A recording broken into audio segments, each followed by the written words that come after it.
Everybody wants to be successful. Everybody wants freedom, especially financial freedom. Everybody wants to wake up knowing that their future is secure and that they have built something real. But most people think it takes some kind of special advantage, a trust fund, the right connections, a degree from the right school. They think that wealth is something you are born into, not something you build. And I'm here to call bullshit on that. In 1985, my parents and I emigrated from Iran to the United States with very little. My mom couldn't even get a job at McDonald's. My father was earning $3.75 an hour as a shoe salesperson. We lived in a 600 square foot apartment and we moved constantly. I barely graduated high school with a 1.7 GPA while working every Saturday and every summer break as a janitor in apartment buildings and washing cars at a car dealership. I dropped out of college to become a telemarketer for a small mortgage brokerage where I made over 50,000 cold calls. And from there, I personally funded over $1 billion in home loans as a loan officer. I purchased my first apartment building, a 17-unit multifamily property in Chicago at 24 years old, and then a 28-unit building on my way to owning 100 units and having a net worth of $5 million before the age of 30. I built 2 successful companies and created an 8-figure business in just 4 years, all while moving through 3 states, 5 homes with my wife, newborn daughter who we had after 6 miscarriages, 6 rounds of IVF, and losing our son 6 months into surrogacy. I promise you that none of that happened because I was lucky or special. It happened because of 5 habits I have built over the last 20 plus years. These are habits that took me from making cold calls in a cubicle to funding over $1 billion in loans to now impacting thousands of people who refuse to stay stuck. And I'm gonna share all 5 with you right now. And habit number 2 specifically is the one that most people get backward. And it's the reason most people stay stuck even when they're working harder and harder. So the first habit that changed my life is protecting the first hour of my day. So habit number 1 is to protect your last and first hour of the day. Tim Ferriss, the author of the 4-Hour Workweek, said it best. If you want to win the day, you have to win the morning. Your first hour from the moment you wake up will substantially dictate how well the rest of your day goes. And funny enough, at the end of the day is how you start your day. Meaning, the success of the first hour of your day starts with the last hour of your day. One feeds the other. Let me explain to you what this means. It's important to have great sleep hygiene. And that starts with what needs to stop. I follow what I call is the 3-2-1 sleep system. And I learned this from Dan Go, who is a high performance coach to entrepreneurs. 3 hours before bed, stop consuming food. This gives your body time to digest, preventing acid reflux and heartburn while allowing for deep sleep and recovery. 2 hours before bed, stop consuming all liquids, including alcohol. This helps reduce the need to wake up in the night to use the bathroom. 1 hour before bed, turn off all the screens, the phone, TV, computer, all of it. This limits blue light exposure and reduces mental stimulation, which helps you prepare your body to sleep. Now, when you do this consistently, you sleep better. And when you sleep better, you wake up sharper. You're not groggy, you're not dragging. You're ready to protect that first hour. After the screens go off an hour before sleep, I read a fiction book, never a nonfiction book. Fiction doesn't stimulate my mind the way business books do. And through my years in cognitive behavioral therapy, I learned that fiction books actually increase my empathy and creativity. And it also helps me fall asleep. The key is to have consistent bedtimes. Many of us have alarm clocks set for the exact time in the morning we want to wake up. But so few of us have an exact bedtime alarm. I set mine for 9:37 p.m. every night. Not 9:30, not 9:45, but 9:37. Yes, I know it's specific, but it's more serious when it is. I'm certainly not a robot that shuts off exactly at 9:37, but it's always been such a great trigger reminder for me that it's my time to shut down. And when I do, my morning self is always so appreciative of my previous night's actions. I know people that take melatonin or magnesium pills to help them sleep or do some other things.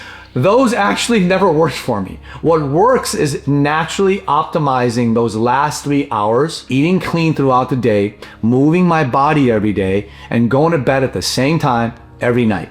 If you do that consistently, you'll sleep like a rock, no pills needed. You'll be amazed at how much you can accomplish with 7 to 8 hours of quality sleep. And much of that time comes from going to sleep at the same time every night. Now, I want to be clear. You will have sleepless nights building your career or business. You will have late nights working on projects or putting out fires. You might have a newborn child that wakes up every 2 to 3 hours. Our daughter was such an erratic sleeper that we had to go get a night nurse so my wife and I can actually sleep. My nights and mornings have never been perfect every single time. But as you mature and you become a better leader, you'll learn to say no to things and the people that don't serve you. You'll build a team that gives you leverage. You'll stop grinding 70 hours a week and start working smarter. You will do the things that align with your natural gifts that will naturally help you sleep better. This 3-2-1 system in full circle. No food for 3 hours before bed, no liquids, especially alcohol, 2 hours before bed, and no screen time 1 hour before bed. And when you're in bed, it's really only to do 2 or 3 things: to sleep, to have sex, and to read. No TVs or work in the bed. Worst case, you read a little fiction before bed. Have a specific bedtime alarm and pretend to fall asleep. I like to pretend like I'm sleeping, so I fall asleep at the same time every night.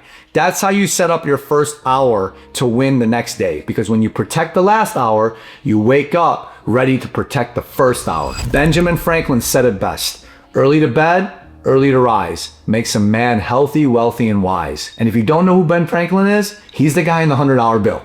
Early in my career, I didn't do any of this. I drink coffee at 4 p.m. I eat a heavy meal at 9 p.m. I watch TV till 12 a.m. while I'm checking emails. And then guess what? I would wake up, check the news, social media, emails, first thing in the morning. I was reactive from the jump. The shift for me was simple, but it was not easy. I started protecting that last and first hour. No phone, no email, no Slack, no news. The last and first hours of each day become much more guarded and intentional. Before I share with you what I do first thing in the morning, let me tell you what I do right before I fall asleep. Thomas Edison said, never go to sleep without a request to your subconscious. See, right now when I close my eyes, I give my subconscious mind a specific problem to work on or a specific outcome I want to achieve. For example, how can I generate 3 leads tomorrow? Or what's the best way to structure this real estate partnership? When you prime your mind before you sleep, you're essentially downloading tasks to your subconscious mind. Try it. And the more often than not, you will wake up with clarity or ideas that you didn't have the night before. This thing between our ears, this brain, is the engine of life. And feeding it the right mental nutrients right before sleeping and right after waking up determines whether you're running on premium fuel or fumes. So here's what my first hour actually looks like. I like to start every single day, B-I-G, begin in gratitude. The second my feet hit the floor, I give thanks to the Most High God. I remind myself that I could easily be waking up in a hospital bed or be homeless. And even if I did wake up in a hospital bed or homeless, I still give thanks because someone always has it worse. When you do this, your brain releases dopamine and serotonin, the same chemicals antidepressants are designed to trigger. You're literally starting your day by medicating yourself with gratitude. Some people journal their gratitude. If that works for you, do it. For me, it's a conditioned first intentional thought and feeling the moment I stand up. From there, I hydrate. I have 8 ounces of cold water with a tablespoon of apple cider vinegar, a squeeze of lemon, and a dash of cayenne pepper. My morning cocktail. This has always helped me boost my energy and support my blood sugar levels. Then I wait about an hour before coffee so my body can naturally release cortisol. This is very important. Drinking coffee immediately after waking up without hydrating first is terrible for you. I'm not judging. It's just the facts. Go research it. This helps avoid a mid-afternoon energy crash. Notice how I haven't even checked my phone once yet. I don't even have social media notifications or email alerts or news updates on my phone anyway, so it can't even catch my attention in the morning. If you're getting all those notifications on your lock screen, remove them right away. There are so many forces that will want to pull you down from going up, so prevent them at all costs, especially in the first part of the morning. From here, I love reading a personal or professional book. I love feeding my mind useful information that I need at the moment to help me improve. Before doing so though, I like to start my day by reading John Maxwell's Daily Leadership Principles. You should pick it up, in which every single day starts with a scripture verse and gives a corresponding leadership lesson. In the past, I've also read Robert Greene's The Daily Laws or Ryan Holiday's The Daily Stoic to kick off my morning reading time. It's like an appetizer. After that, I dive into 15 or so pages of that month's business book. And here's the key. I listen to the audiobook while I read the physical book at the same time. It increases retention, and it's the most underrated hack. I find that when I am fed spiritually and mentally first thing in the morning, that if I'm feeding myself that good shit, everything else follows. Now, this took time to build. Once you start to read what you love, you will love to read. I found that going to bed early and rising early helps. I typically go to bed at 9:35, 9:37, 9:40, and I wake up between 5 and 6 a.m. You can certainly use the first hour to do what works for you best. Meditate, visualize, and or pray. I know some people who use the first hour to journal or exercise. You have to tinker with all these different mental and spiritual tools to figure out what works best for you. But if it's anything that improves your pen's physical, emotional, mental, or spiritual well-being first thing, you will not go wrong. Ultimately, these tools should help you generate positive energy as you go into your day.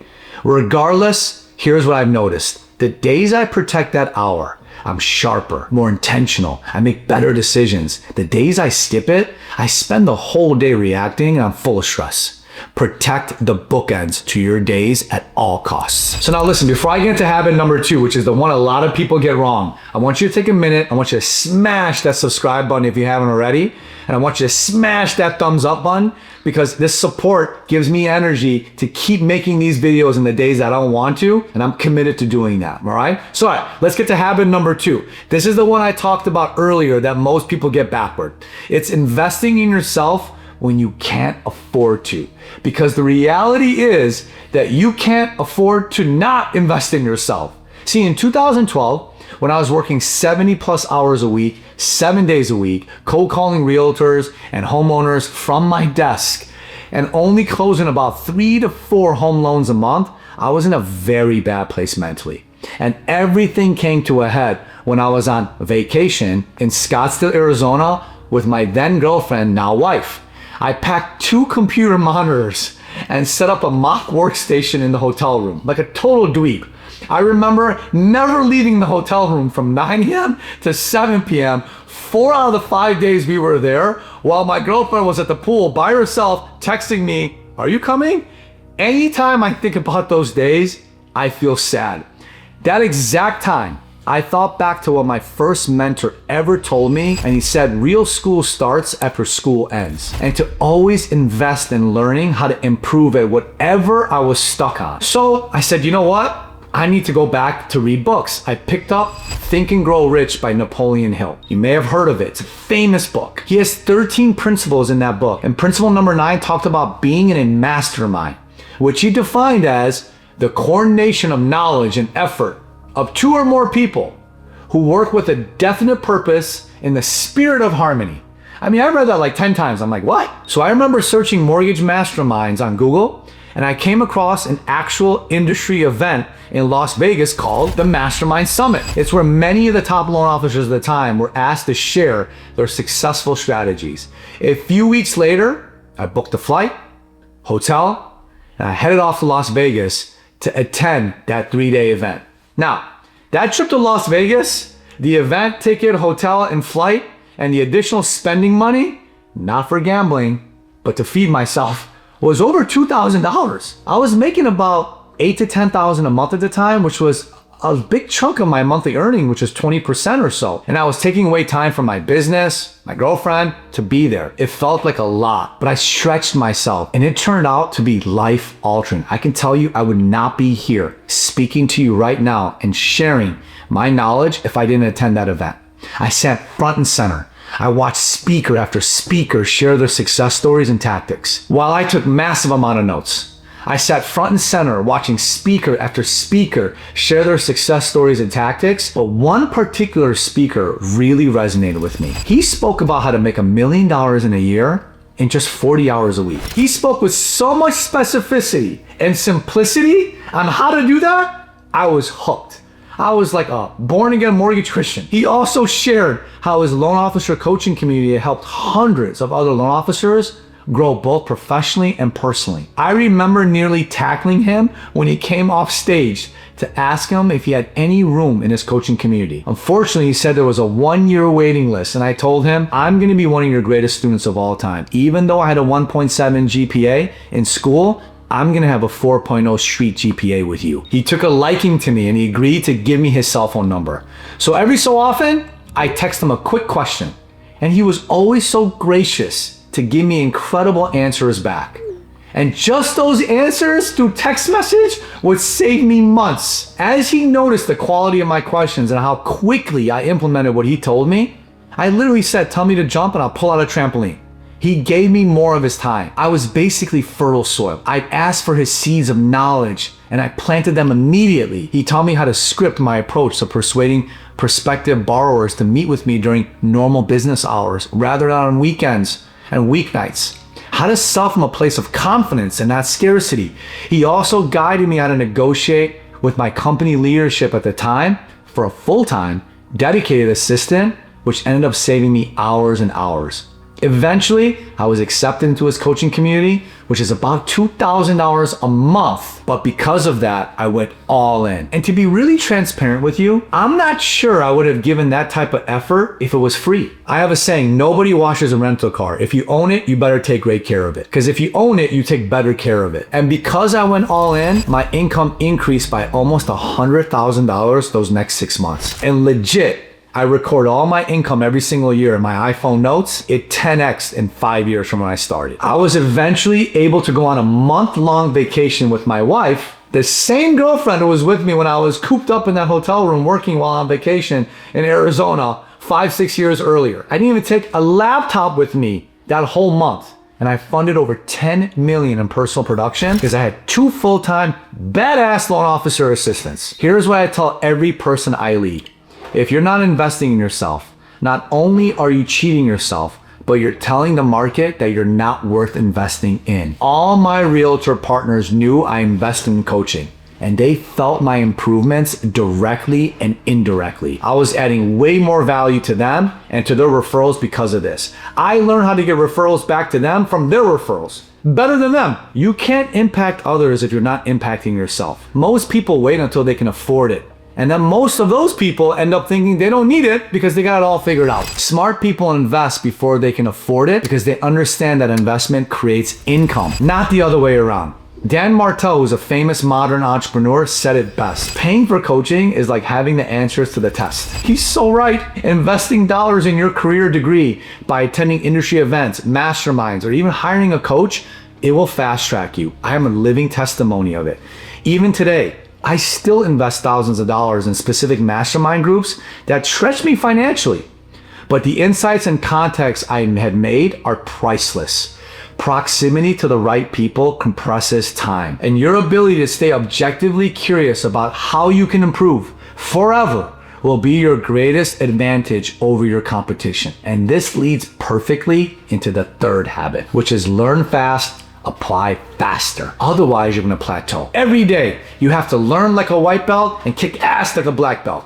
The most successful people I know, they never stop learning. They read, listen, study, ask questions. But the difference between someone who reads 12 books a year and stays stagnant and someone who just reads 5 books a year and gets the results lies in implementation. The other one gets information.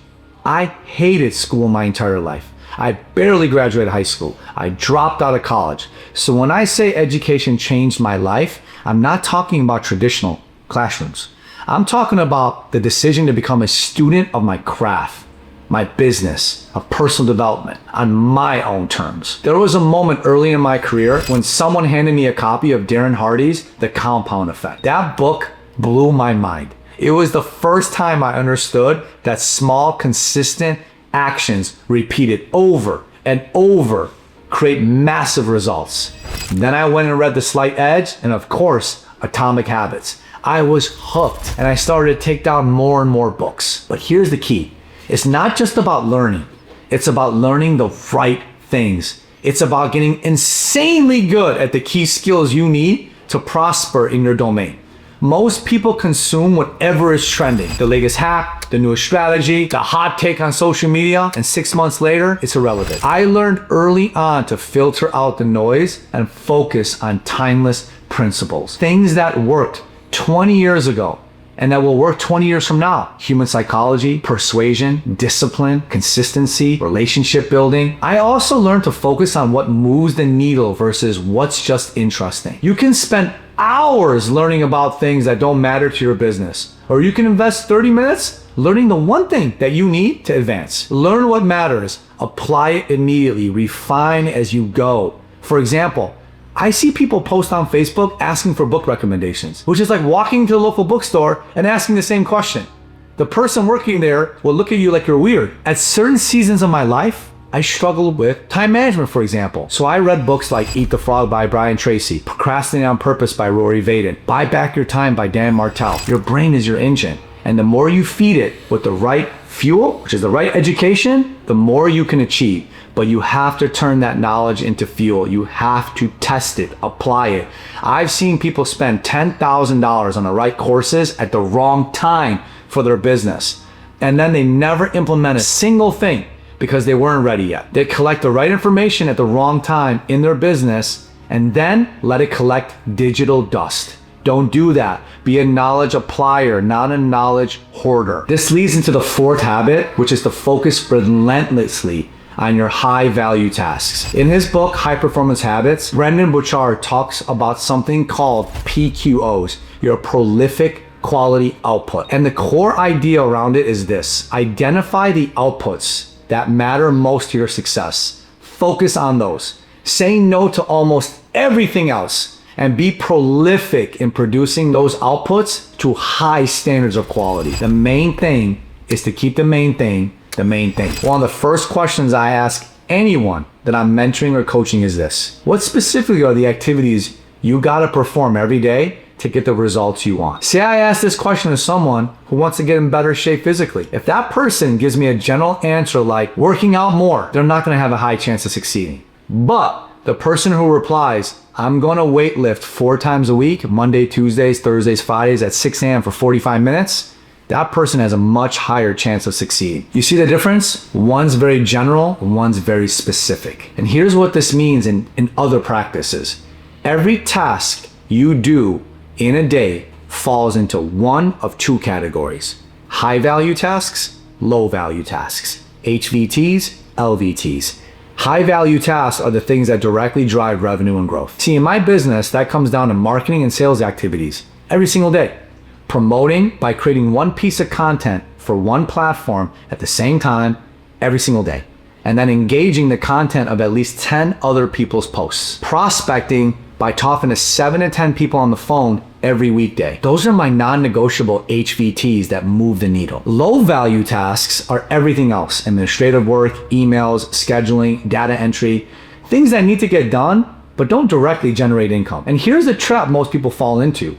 They spend 80% of their time on those LVTs, low value tasks, and then they wonder why their business is stagnant and doesn't grow.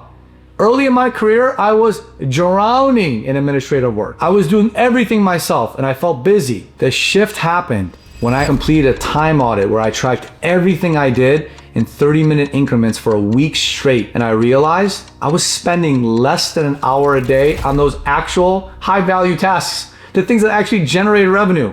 Everything else was just noise. And I've watched other loan officers work just as hard as me, maybe even harder, but they stay stuck at the same income year after year because they were busy with all the wrong things as well. So I made a decision. I was gonna protect my HVTs like my life depended on it, because financially it did. I started blocking out just 2 hours every single day for marketing and sales. No meetings, no emails, no distractions, just the work that mattered. I eliminated and automated what I could.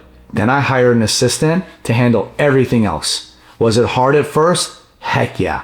Shutting off your email and putting your phone on Do Not Disturb when you're in a survival mode is scary. But if nothing changes, nothing changes. Within 6 months, my income doubled. Not because I was working more hours, but because I was working on the right things.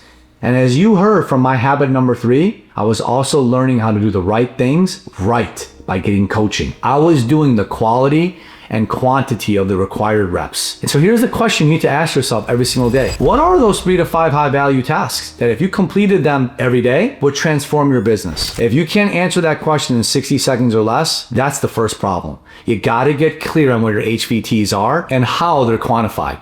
Once you do, the second part is to track those inputs daily and review them weekly. Because if you don't track, you don't care. Let me say that one more time. If you don't track, you don't care. Quantifying behavior raises awareness and as a result, accelerates habit acquisition. At the end of the week, I review my activity tracker. If I hit all my HVT targets, I'm happy. If not, I reflect on what caused that to not happen. I don't beat myself up and I readjust the following week. You can't manage what you don't measure. And listen, if you made it this far, I know you're committed. So if you want my 1-page activity tracker so you can start tracking your HVTs every single day and week, click the link in the subscription and I'll send it to you for free. Now you made it this far. I would tell you of all these habits, habit number 5 is gonna be the most powerful. You gotta treat your income like a business and not a paycheck. This habit is what I've incorporated in my life that took me from making cold calls in a cubicle to funding over $1 billion in home loans to now impacting thousands of people who refuse to stay stuck. It's treating my income like a business and not a paycheck. See, most people spend first, save what's left. Millionaires invest first, spend what's left. When I started making real money in this industry, I had a choice. I could upgrade my lifestyle or I could upgrade my future. And I'll be honest, the temptation to upgrade the lifestyle was real, especially when you come from not much. There's a part of you that wants to show the world you made it, but I didn't do that. In 2005, at 23 years old, when everybody around me was spending their money on flashy cars, clothes, bottle service, using all the money they were making during the mortgage subprime boom, I saved every dollar, man. I stayed at home with my parents until I bought a 17-unit apartment building for $1 million. Then I bought a 28-unit building for $1.3 million. I amassed 100 rental units before the age of 30 with a $5 million net worth. I was a top producing loan officer making serious money, living in my parents' house, because I understood that my income was not my wealth. What I did with my income was my wealth. And I still own both of those properties today, and they're worth a lot more. This is the compound effect of treating every dollar like it has a job. I know some of you watching or listening to this may be wondering why I invested in those 2 multifamily properties early in my career. The answer is simple. I always knew the 3 ways to build real wealth in this country are to own your own business, invest in real estate, or invest in the stock market. I figured if mortgage rates went up, well, rents would go up too. So I could hedge by being in both markets at the same time. The loan officers I coach who make great money and stay broke are the ones who spend it all on looking successful instead of investing and actually being successful. They go buy those crazy fancy watches, they take super expensive vacations, they upgrade their homes, and when the market shifts, which it always does, they freak out. As you improve your subject matter expertise, you will become more valuable to the marketplace, which leads to a higher income. And as you increase your income, you'll need to track, save, invest, and give your money away intentionally. Those, my friends, are the 5 habits. Protect your last and first hour, invest in proximity before you can afford it, learn fast, apply faster, obsess on high value tasks, and treat your income like a business, not a paycheck. None of this is complicated. None of this requires a special college degree, a trust fund, or the right last name. They require discipline. They require time. They require honesty with yourself. And they require a decision. Today is the day you stop doing things the way you have always done them. My parents came to this country with nothing. My mom could not get a job at McDonald's. My dad's first job was a shoe salesperson making $3.75 an hour. I barely made it out of high school. Nobody thought I'd be here. I dropped out of college. I started cold calling when I first started. I am standing here today having funded over $1 billion in home loans, owning multifamily properties that I bought at 25, but I still have today, running the top coaching business in the mortgage industry that's helping hundreds, if not thousands of people build these 5 habits. I promise you, if I can do it, you can. So here's my challenge to you. Pick one, just one. Start today. Not next week, not next month, not tomorrow, but today. If you found value, subscribe to this channel for more content so that I can continue to change the trajectory of a lot of other people's lives. Let's go.